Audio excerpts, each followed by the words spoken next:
ഇന്ന് അന്താരാഷ്ട്ര യോഗാ ദിനം. ജൂൺ 21 അന്താരാഷ്ട്ര യോഗാ ദിനമായി ആചരിക്കാൻ ആരംഭിച്ചിട്ട് ഇന്നേക്ക് ഒരു പതിറ്റാണ്ട് തികയാണ്. പ്രധാനമന്ത്രിയായി നരേന്ദ്രമോദി ചുമതലയേറ്റ ശേഷം ഭാരതം നടത്തിയ ഇടപെടലാണ് ഐക്യരാഷ്ട്രസഭ അന്താരാഷ്ട്ര യോഗാ ദിനം പ്രഖ്യാപിക്കുന്നതിന് കാരണമായത്. ഏകലോകത്തിനും ആരോഗ്യത്തിനും യോഗ എന്ന ആശയത്തോടെയാണ് ഭാരതം ഈ വർഷത്തെ യോഗാ ദിനം ആചരിക്കുന്നത്. ഭാരതത്തിൻ്റെ പൗരാണിക പാരമ്പര്യം ലോകത്തിന് നൽകിയ വിലമതിക്കാനാകാത്ത സംഭാവനയാണ് യോഗ. 2014 സെപ്റ്റംബറിൽ നമ്മുടെ പ്രധാനമന്ത്രി നരേന്ദ്രമോദി ഐക്യരാഷ്ട്രസഭയിൽ യോഗാ ദിനത്തിനു വേണ്ടി പ്രമേയം അവതരിപ്പിച്ചുകൊണ്ട് നടത്തിയ പ്രസംഗത്തിലെ വരികളാണിത്.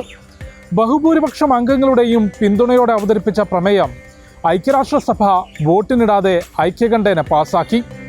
അങ്ങനെ പ്രധാനമന്ത്രി നരേന്ദ്രമോദിയുടെ ശ്രമഫലമായി ജൂൺ 21 അന്താരാഷ്ട്ര യോഗാ ദിനമായി പ്രഖ്യാപിച്ചു.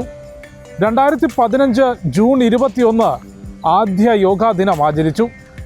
യോഗാ ദിനം 10ാം വാർഷികത്തിലേക്ക് എത്തി നിൽക്കുമ്പോൾ രാജ്യത്തിൻ്റെ അതിർവരമ്പുകൾക്കപ്പുറത്തേക്ക് യോഗ ഇന്ന് ലോകത്തിന് പരിചിതമാണ്.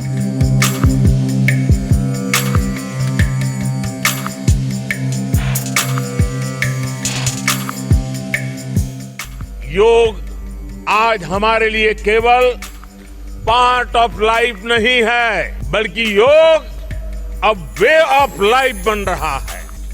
योग दिवस हमारे लिए योग करने का नहीं, बल्कि अपने स्वास्थ्य, सुख और शांति को सेलिब्रेट करने का माध्यम बन जाएगा.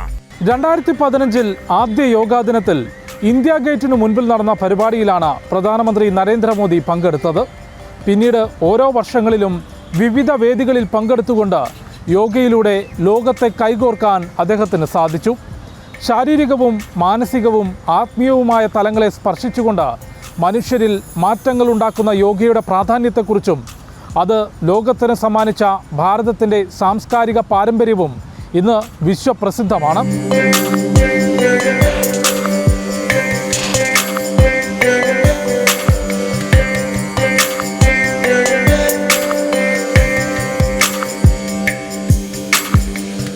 യോഗ കേവലം ഒരു വ്യായാമം മാത്രമല്ല എന്ന് തെളിയിച്ച പതിറ്റാണ്ടാണ് കടന്നുപോയത്.